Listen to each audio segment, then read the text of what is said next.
What's going on, my broskiis? My name is Toadskii, back again, here to bring you guys yet another One Piece Treasure Cruise video. Now this video, we're going to be covering some pretty interesting stuff here, which is going to be mainly focusing on the shooter class in One Piece Treasure Cruise. Now, another content creator for One Piece Treasure Cruise, Chaozu, has been uploading some videos recently, and after watching them, yeah, I decided to give some of these teams a go, and these teams are really fun to use. Not only are they fun, but they are very strong as well, utilizing Beckman and Lucky Root, and you guys already know how good that character is. We've talked about him extensively on this YouTube channel.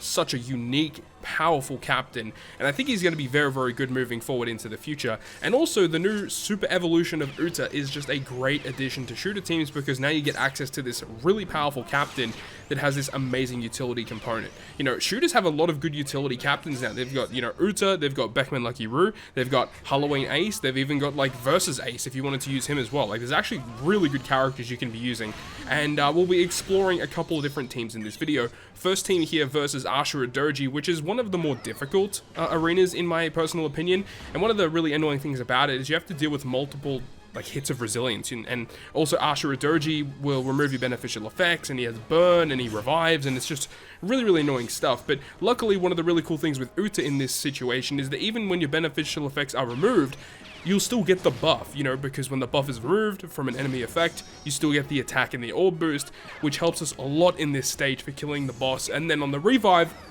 we've got a bunch of specials with Wiper Color Affinity. We've got some matching slots with his special as well. And I never really thought that Wiper was going to be a useful character moving forward, but he actually was very good in this key situation. And obviously the Frankie from the Kizuna Film Red event was also really good for shooters, because he has barrier penetration, which is very good for Beckman and Lucky Root. It has a great utility special, getting rid of burn, getting rid of special bind, special reverse, end of turn damage. He's just a ridiculously powerful unit here.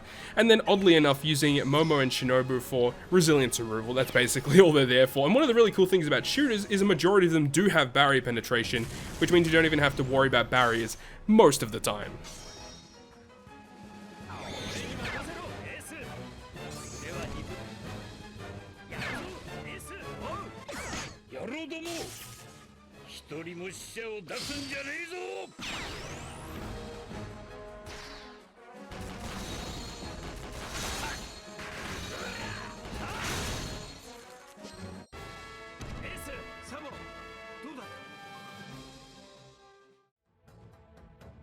Moving on to the second team here, which is with the Caesar event. Now, I will say that this team is pretty much the exact same team that Chaozu used, and I wanted to show it off for you guys because it's so interesting in using Capone Crew, which is a character that I don't really get that much of an opportunity to use. I never really want to use them as a captain because, in my opinion, they're just not a great captain. You know, you probably want to be using these utility captains like Uta or Beckman and Lucky Root. But you can use the effect of the Capone Crew here to generate these slots for you, and because you output so much damage with this team, you don't even need to hit perfects, and you don't need to worry about the poison slots. You just need that one poison support to get rid of the poison slots on stage 3, and then Capone gives you the full board of slots, and as long as you don't hit a perfect, you're going to keep these matching slots for the rest of the run, which is so good.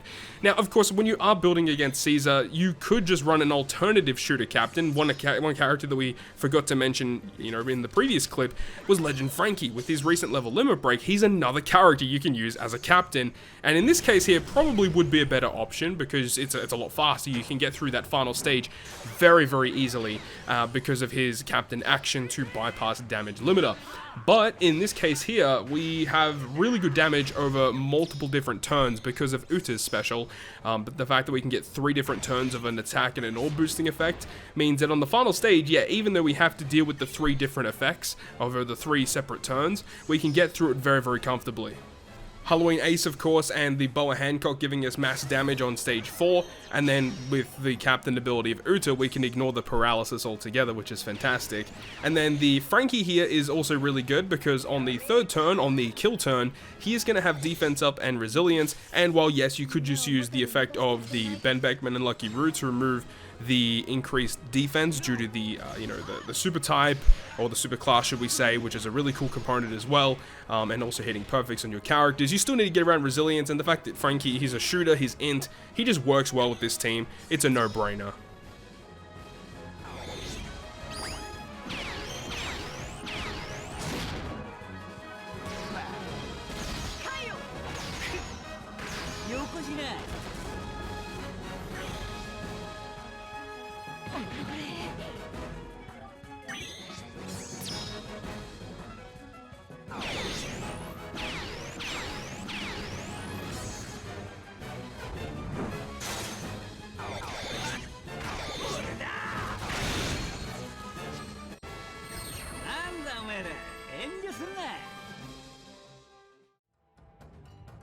Moving on now to versus Queen, and Queen I think is probably one of the easier arenas due to the fact that if you have, characters like Cat Dog, Carrot Wanda, even base Legend Carrot, like this event is just not very difficult. But the shooter team can also get through it very comfortably as well.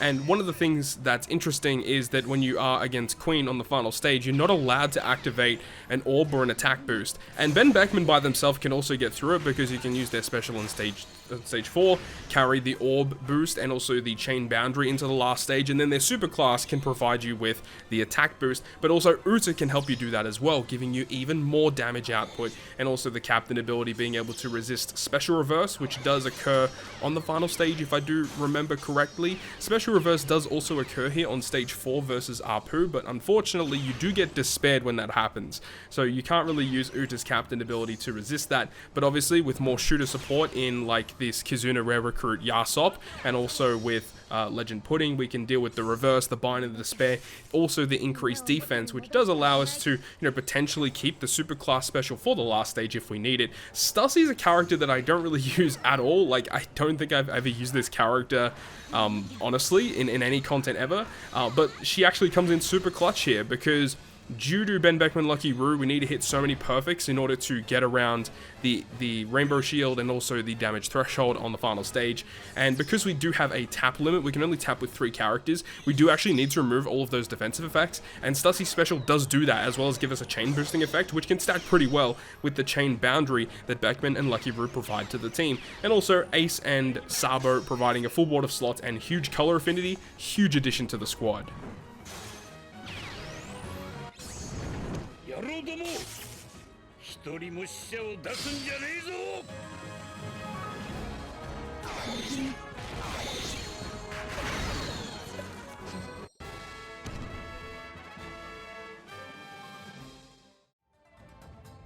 Moving on now to the final team, which is going to be versus the most recent arena here on Global, which is Sasaki, and once again, Uta, due to the utility captain effect, is so good for the content. The only thing that we are using on the team that is a bit obscure is we are using Shirahoshi and Mancherry. Now, I'm sure you can get through it with a full shooter team, specifically, Ben Beckman, Lucky Roo, etc., and then also Uta, but with the stage where you have to, actually heal before you reach the final stage, Shirahoshi and Mancherry do just make it a lot easier, and we do have the Halloween Buggy, which is a cool addition to the team, who allows you to lock slots for 2 turns, so we can get the rainbow slots on stage 4, we get them for stage 5, and because the orb lock and the way that it works, we will actually have the rainbow slots once again for the revive stage versus Sasaki, so we don't have to worry about getting the badly matching slots or the block slots on the Sasaki revive, and that's pretty much it. We are also using the Usopp from the recent batch with Big Mom and such, and like that Usopp is obviously built for this content, but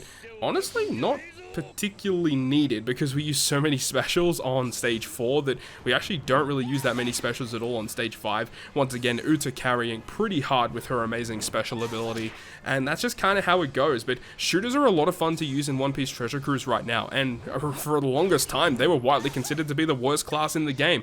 They definitely are not the worst class in the game anymore, which is surprising to say, because we've kind of had a lot of indirect shooter support here and there, just kind of sprinkled every now and again, and even look like Legend Chopper, for example, with his recent 6+, also another really good addition to Shooter Squad. So shooters have a lot going on right now, and they're a bunch of fun to use, so whenever new content comes out and you have an opportunity to use a shooter team, you should probably give it a shot, because it is a lot of fun.